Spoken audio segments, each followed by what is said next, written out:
1806 मी हत्तीबाईच्या कांद्यावर यांची मुलगी आहे.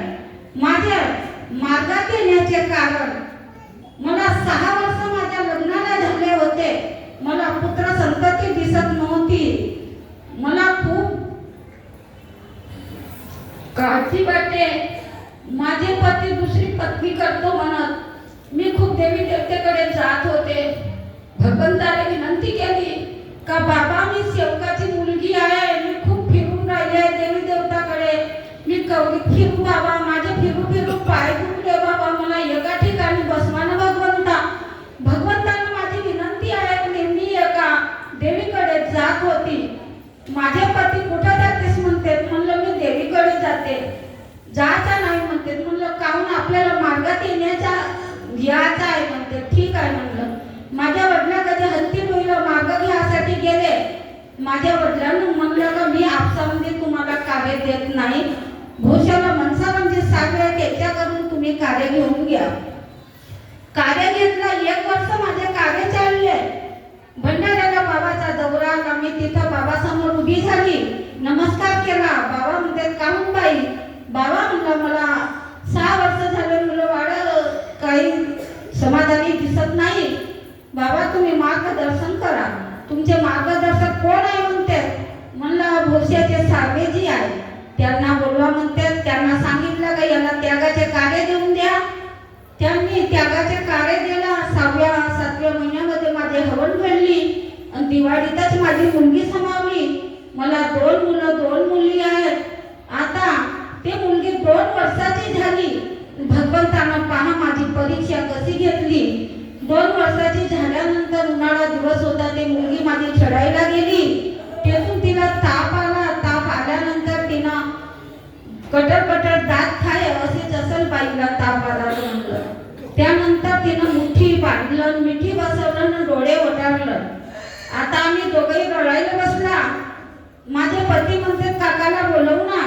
म्हणलं तुमचे काका येऊन का करणार आहेत. हा एवढा मोठा परमेश्वर आपल्या घरी बसला आहे. म्हणलं मी गुरला करायला बाबाजवळ ज्योत लावून म्हणलं गुरला करायला पाणी आणून देवाला गेलो. मुलगी त्यांच्याजवळ गेलो. मुलीनं लटण्याने मन टाकलं. मला गेली. भगवंता म्हणलं तुमची असेल तर तुम्ही घ्या, माझी असेल तर मला द्या म्हणलं. बाबाजवळ ज्योत लावली. दोघाही जणांना विनंती केली बाबा तुम्ही एवढी परीक्षा घेतली आणि आता मला जे इच्छा होती ते माझी पूर्ण केल्या आणि आता हे का परीक्षा घेऊन राहिली बाबा. म्हणलं कापडाची ज्योत लावली, दिव्याची ज्योत लावली आणि तीर्थ बनवलं. पण तो तिच्या मुखात जात नव्हता, मिठी बसवून टाकलं नव्हतं. आता माझे पती म्हणतात कसा करू. म्हणलं आता कानातून सोडा. तिच्या कानातून 2 थेंब तीर्थ सोडला. तसाच तिनं झटका दिला. म्हणला भगवंताने जीव दिलं ना. आता त्याच्यानंतर डोळ्यावर सटके मारला. ते डोळे उघडलं. पुन्हा तिची जबरदस्तीनं मिठी उलवला आणि ते मुखातून तिच्या 2 थेंब तीर्थ टाकला. पुन्हा दुसरी मुलगी झाली. त्यावेळेस मी असंच म्हणून दिलं बाबा म्हणलं मला मुलगा होईल तर मी पेढे वाटी.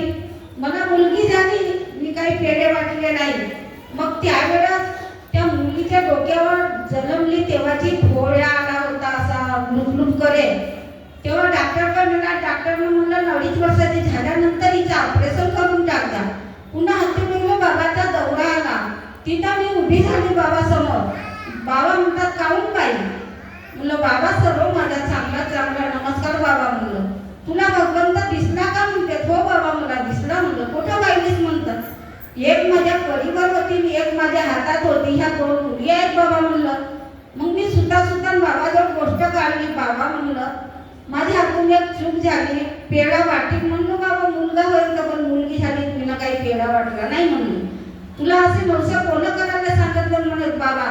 त्यावेळेस मग बाबांना सांगितलं का आता या चुकीची क्षमा मागून घे आणि पेढा वाटून दे. आता पुन्हा असे नवसा करायचे नाही. पुन्हा त्या कार्यामध्ये माझ्या पतीनं ब्रह्मचारी व्रत पाळला नाही. त्यावेळेस भगवंतानं माझी दया केली का तुझी इच्छा आहे, तुला लागते ते देतो आणि यांना असा फिरवतो. ते तसेच 10-5 वर्ष ते तसेच फिरत राहिले. पण भगवंतानं मला जे इच्छा होती ते दिली. धन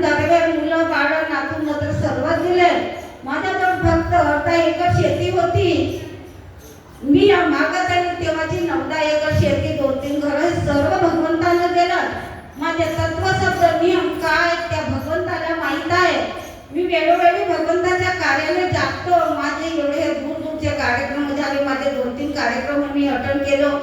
पुन्हा हे चर्चा बैठक, हवन कार्य, मोठे कार्यक्रम असले तर मी वेळोवेळी जसे जमते तसे अटेंड करतो. आज भगवंताने विनंती केली, बाबा मला 9 चर्चा बैठक अटेंड करण्याची इच्छा आहे बाबा. म्हणलं 12 वाजता घरून निघाली, माझ्या गावून वेळोवेळी बसा लागत नाही. पण मी बाबाला हात जोडलो, बाबा मला कशा तरी ठिकाणी चर्चा बैठक सुरुवात व्हायच्या अगोदर मला पोहोचवू दे. मी आपल्या घरून निघाली, तशीच एक गाडी आली, त्या गाडीने मी भंडाऱ्यापर्यंत आली.